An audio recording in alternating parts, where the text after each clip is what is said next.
За уур амьсгалын өөрчлөлтийн тухай хуулийн төслийг дэмжиж байгаа. Төсөлтэй холбогдлолтой бас хоёр асуултыг асууя. За COP17 бас олон улсын томоохон бас хурал болгоцгоотой холбогдлолтой байгаль орчны бас хэд хэдэн хуулиуд бас өнөөдөр орж ирж байна. Тодорхой бас асуудлуудыг бид бүхэн бас хууль эрх зүйн орчноо сайжруулад хурал уулзалтуудаа бас амжилттай хийгээд явхад бас нэмэр болох болов уу гэж бас одоо харж байна. За энэ удаагийн хуулийн төсөл дээр карбон кредиттэй холбогдлолтой, хүлэмжийн ялгарлыг бууруулахтай холбогдлолтой хэд хэдэн асуудлууд бас нэлээд хөндөж бас орж ирсэн байна. Гэхдээ бас наривчлан зохицуулах шаардлагууд байна гэж одоо харж байна. За ерөнхий асуулт нь бол ер нь одоо энэ карбон кредитийн тодорхой энэ үр ашгийг малчтай бэлчээрээ одоо сэлгэх, хамгаалах энэ чиглэлээр одоо өөрийн одоо туршлагаа нэмэгдүүлж үр өгөөжийг хүртэх чиглэлээр бас одоо ямар шүү гол зохицуултууд байна вэ? Энэ чиглэлийг яг бодитойгоор дэмжих одоо асуудлууд нь юу байна вэ гэдэг юм ерөнхий асуулт байгаа. За илүү тодруулах хүрээндээ бол хоёр асуулт байгаа юм. Хоёрдугаар бүлгийн одоо 8 дугаар зүйлийн 4 дахь хэсэг дээр яг энэ одоо энэ карбон энэ зах зээлтэй холбогдлолтой асуудал дээр малчтын хүртэх үр өгөөжийг бас нэлээд юм одоо тодорхой заах хэрэгтэй байна. За хуулийн төслийн гол агуулга нь бол гэрээгээр шийднэ гэсэн юм агуулга орж ирсэн байна. Тэгэхээр энэ гэрээг одоо ямар байдлаар одоо яаж шийдэх вэ? Талуудын хилцэл хийх чадварыг бас та бүхэн маань бас яаж судалсан бэ? За мөн одоо яг энэ малчид энэ алс нутагт байгаа мэдээлэлээс бас жоохон аслагдмал байгаа энэ нөхцөл байдлуудыг бас одоо яаж харгалзах вэ?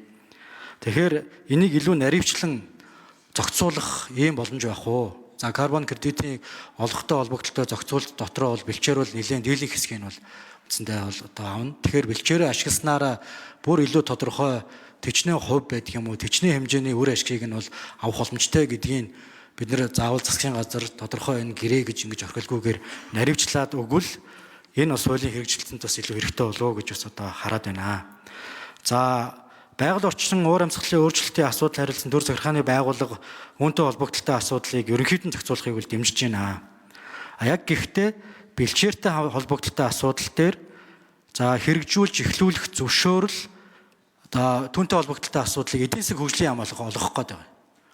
Тэгэхээр яг энэ дээр бас одоо тухайн асуудлыг одоо эрхэлсэн яамыг бас одоо оруулж ирэх холбогдох төрийн захиргааны байгууллага нь оруулж ирэх эсвэл тусад нь салах байдлаар ингээд наривчлан зохицуулах нь одоо зөв болов уу гэж бодож байна.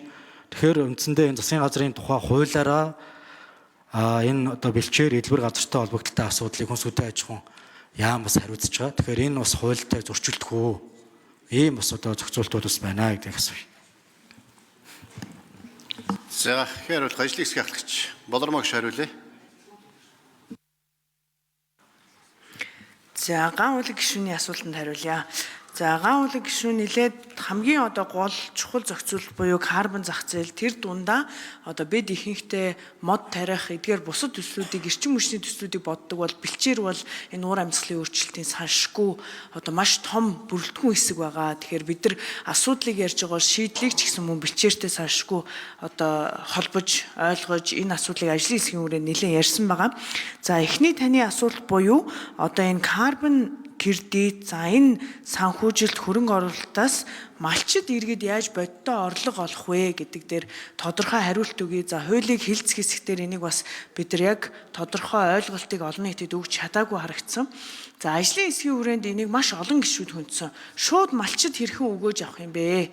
За байгалаа хамгаалсан, байгалаа нөхөн сэргээх, уур амьсгалын өөрчлөлтөд эерэг үр дүн үзүүлэх гэдэг. За өнөөдөр карбон зах зээл буюу энэ зах зээлийн эрэлтэн тэр чигээрээ Монгол улсаас гадуур байгаа олон улсад. Тэгэхээр бид энэ нийлүүлэх энэ зах зээлд үд хаалгыг нээх зохицуултыг энэ хуулиар оруулж ирж байгаа. За тэгэхээр эрэлтийг нь буюу энэний төлөө мөнгөө зарцуулъя гэсэн тэр зах зээл юу гэж үздэг вэ гэхээр иргэдтэй шууд харьцахаас илүүтэйгээр дандаа төсөл хөгжүүлэгчтэй этгээдтэй харилцдаг. Харин тэдгээр этгээд нь малчид иргэдтэйгээ маш нарийн ойлголцсон байх ёстой гэдгийг бол шаарддаг байгаа.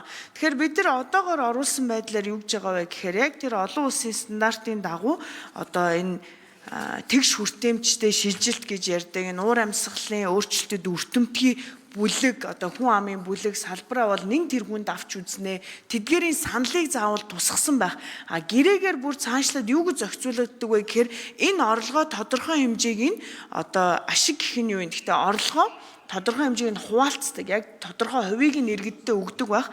Шууд иргэд яагаад бас оролцоход хүндрэлтэй байдаг вэ гэхээр нөгөө бидний энэ хэмжилт баталгаажуулалт хийдэг олон улсын итгэмжлэгдсэн байгууллагуудын зардал нь айгүй өндөр. Тэгэхээр одоо хувь хүн, иргэн, малчин ийм төсөл хэрэгжүүлж явах нь яг бодтойгоор хүндрэлтэй учраас би бас буруу хүлээлт үзүүлмээргүй байна. Яг боддоор бол энэ төслүүдийг хэрэгжүүлэх этгээдүүдтэй бид нар иргэдийг холбох, харин тэдгээр нь үр ашигынхаа одоо тодорхой хувийг тэр иргэдтэйгээ ойлгоцсон байх ёстой шүү гэдэг шаардлагыг бол оруулсан байгаа.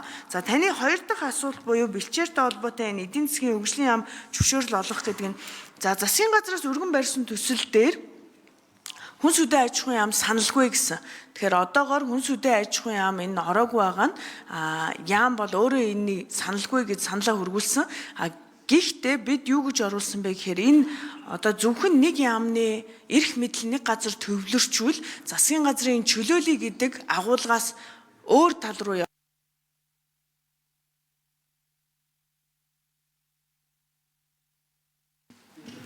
За тодруулж асууя. Ган хөлөх гишүүн.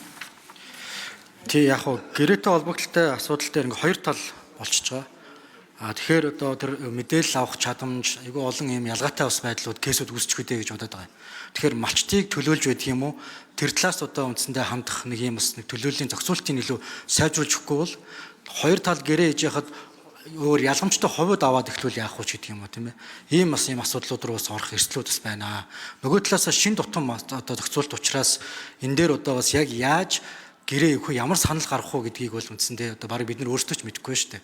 Тэгэхээр яг ингээ малчтад бид нар ингээд үндсэндээ энэ дээр гэрээ хийгээд ингээ явъя гэдэг дээр тодорхой зайлшгүй юм зохицуулт хийх яг юм одоо төрийн зархааны төв байгуулганд байдаг юм уу? Энэ дээр нэг тусдаа яг юм бас нэгж одоо зайлшгүй шаардлагатай бас байх ийм эрсдэл байна гэдэг талаас нь бас одоо юу асуугаад байгаамаа.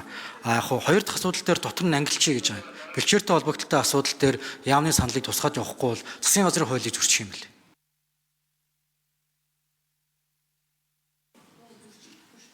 За асуулт.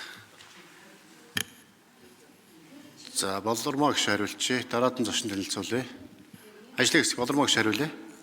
За тэгэхээр саяны зөвшөөрлөлтөй холбоотой зүйл дээр бид яг энийг ажлын хэсэг дээр ярьсны дагуу өнөөдөр оруулж ирж байгаа зарчмын зөрүүтэй саналуудын нэг нь орон нутгийнхаа иргэдийн саналыг авнаа гэж онцгойлон тусгаж байгаа. Тэгэхээр бид оруулж ирсэн төслөөсөө энийг бол энэ агуулгаар нь сайжруулсан гэж үзэж байгаа. Тэгэхээр энэ дээр өнөөдөр санал хураах зарчмын зөрүүтэй саналуудын нэг нь юм байгаа. Цаашаа гэхдээ журам энийг мэдээж хуулийн түвшинд ямар зүйл байх вэ, журмын түвшинд ямар зүйл байх вэ гэдэг нь ялгаж салгагдана. Тэгэхээр журамтай холбоотой зохицуулт дээр энийг бас онцгойлон тусгах талаар бол анхаарч ажиллая. Энэ хууль бол 6 сарын дотор холбогдох журмуудыг бол батлах үүрэгтэй байгаа. Хэрвээ батлагдвал энэ хууль маань за дараагийн тантай холбоотой асуудал дээр бэлчээртэй холбоотой асуудал яг бид нар энийг албан ёсоор тийм хууль зөрчин гэхээс илүүтэйгээр засгийн газрын бүрэн эрх дотор байгаа асуудал нэг юм биш. Энэ зөвшөөрөл өгж байгаа гэдэг нь энэ газрын ашиглалтын зөвшөөрөл гэхээс илүүтэйгээр төсөл нь энэ үндэсний За гүйцэг хариулчих. Минут цунгийн болормоо гишүүн. Карбон зах зээлийн гадна талаасаа энэ зах зээлд хүсэж байгаа 3 тодорхойлт байгаа. Эхнийх нь болохоор татгалзахгүй гэдэг энэ төслийн санаачлах нь өөрөө одоо тухайн улсын уур амьсгалын өөрчлөлтийн энэ зорилготой бол ямар нэгэн харшлах зүйлгүй гэдэг тодорхойлт. Хоёр дахь нь ямар тодорхойлт вэ гэхээр энэ өөрөө яг технологийн дагуу тэр баталгаажуулалт нь зөв байсан.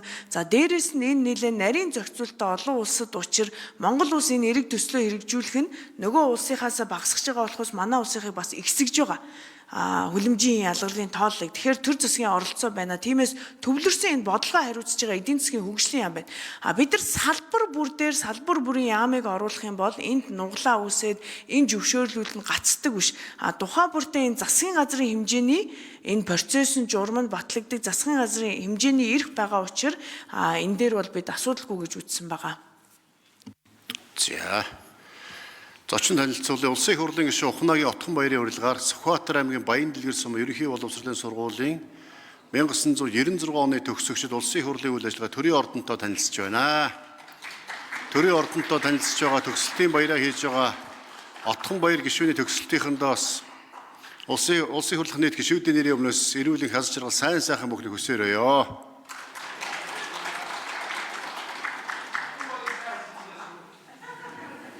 Отхон баяр гишүүн найзуудтайгаа нийлцсэн байна шүү дээ. Төгсөлтийнхөнтэйгээ. За дорд сүрэнгийн өрөөний тавигш асуултаа асууя. Алга байна.